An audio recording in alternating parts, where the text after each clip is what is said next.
Hello.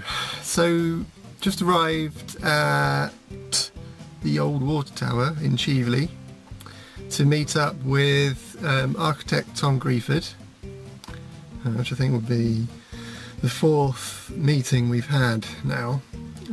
This is to discuss basically the costings and a couple of other little, maybe some design features as well. And hopefully Mike will be coming from Trunk, from Graven and Trunk, basically. It's the company that we will be dealing with to deliver the project. So Tom on the design side, Mike on the project management and construction side of things. So it should be an interesting meeting. Well, I guess we'll go over the costing details a little bit more, and I suppose we're a little bit nervous about that because maybe this will be the time when reality really bites and we realise that our budget isn't going to be enough and all the rest of it, and we'll have to simplify the design, and which isn't that far advanced yet anyway, but we'll see how it goes. As far as Graven Hill goes, still no updates, unfortunately. They originally said that plot reservations would be open in May for Cherwell residents. It's now, I think, the 20th of May or something like that, and there's no word. So I'm not really expecting anything this month. There is a Build It Live event in Bicester next month in June, 12th of June, which is being done in association with Graven Hill. So there will be a bus taking you to Graven Hill, to the site, whether it's just driving around the site or whether there'll be somewhere to get out and have a look. I don't know. I mean, there won't presumably be much to look at, but you know, it's another step forward. And it did say on some of the literature that there'll be more details on how to reserve a plot. So whether it will just be the same information we've had already, which is the 6-point checklist in terms of your budget, your finances, your construction method, blah blah blah. Whether it be anything new, we'll see. But at the very least, there'll be people there from Graven Hill who will be able to ask these questions of. So yeah, I suppose it's kind of disappointing in a way that there's nothing more definite yet, but having said that, probably not the end of the world for us because it gives us a little bit more time to look at design and costing and things and try and get those a bit more advanced. The only thing that makes me nervous really about the timing is the cost of the plots and whether the longer it goes, the higher they will ultimately be if they're trying to sort of track house prices, which is, I'd say probably my worst fear, is that those will just creep up and up and up. Because we don't own a property, we're just using savings, so we don't really have an asset that's growing at the same rate as housing prices. Our savings are growing at 1% or whatever it is on our savings, and house prices, I don't know exactly, but I'm guessing around 5-6%, generally speaking.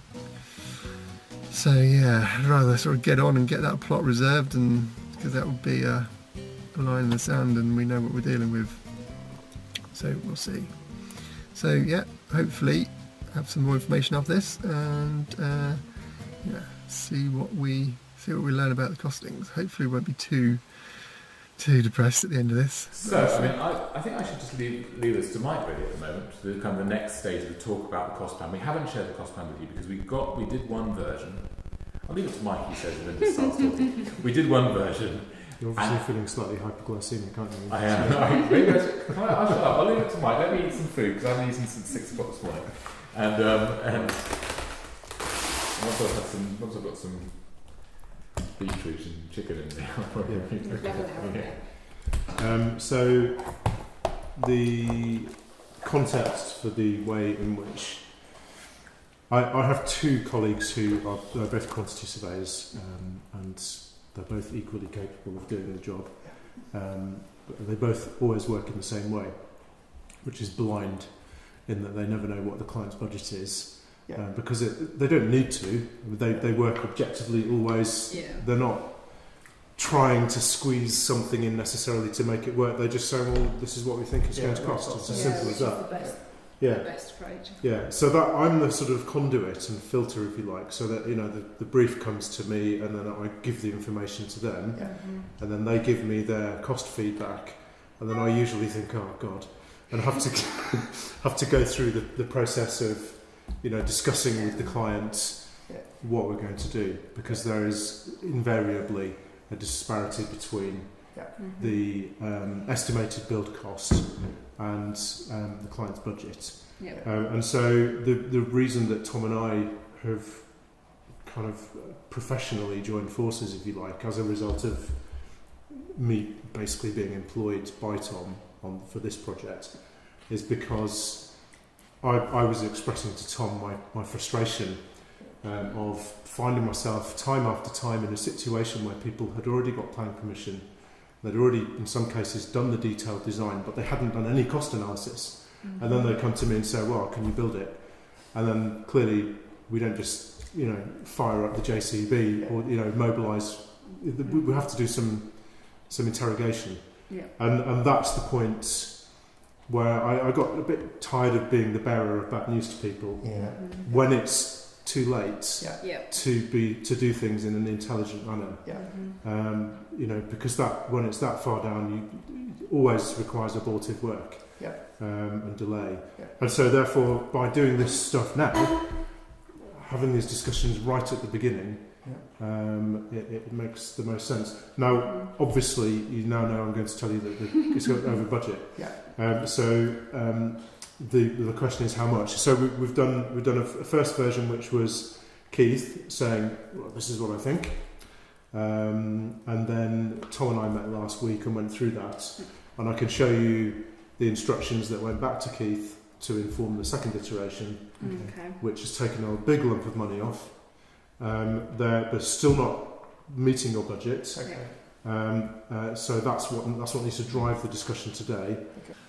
Hello, so we've got home after our meeting with Tom and Mike this afternoon, and we have a costing report. I won't go through all the details now, perhaps that's a blog post for the near future, but essentially this was their sort of second draft, and it's basically they've gone to a quantity surveyor, outlined the sort of main characteristics of the house, and these are the numbers that the quantity surveyors come back with. And they've had one revision where they've highlighted some obvious areas where they could quite clearly cut costs or minimise costs. So this is the second iteration, and so, but in conclusion, I would say it's over our original budget by a little way. Not necessarily a million miles out, and we had some. Well, we highlighted some areas. Mike and Tom highlighted some areas where there's potential for further cost savings. So I think for the time being, in terms of getting our plot application ready, it's probably we'll have to do, I think, just one more iteration, tie it in with our budget, and then hopefully that's enough to give us our Graven Hill plot application information. So yeah, I'm going to go over it a little bit tonight and just see if it all makes sense. And then the next step will be for Tom to compile all that into a single document along with his original sketches, which will form the cornerstone of our application for a plot, which of course we still don't know the exact details for. So that will also have a big impact. If the plot prices are significantly different to what we've got, then obviously it has quite a big effect. So Yeah, so I would say it's not a surprise that it's more than we originally budgeted.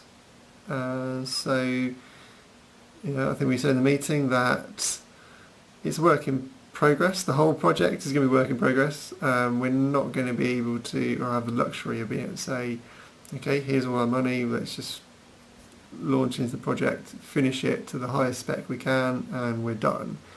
We're basically going to have to prioritise where the money goes, and just have to improve the house as we go on over the years. We're just going to have to be very careful about the specification, make sure we get the structure right and the space right, and go from there.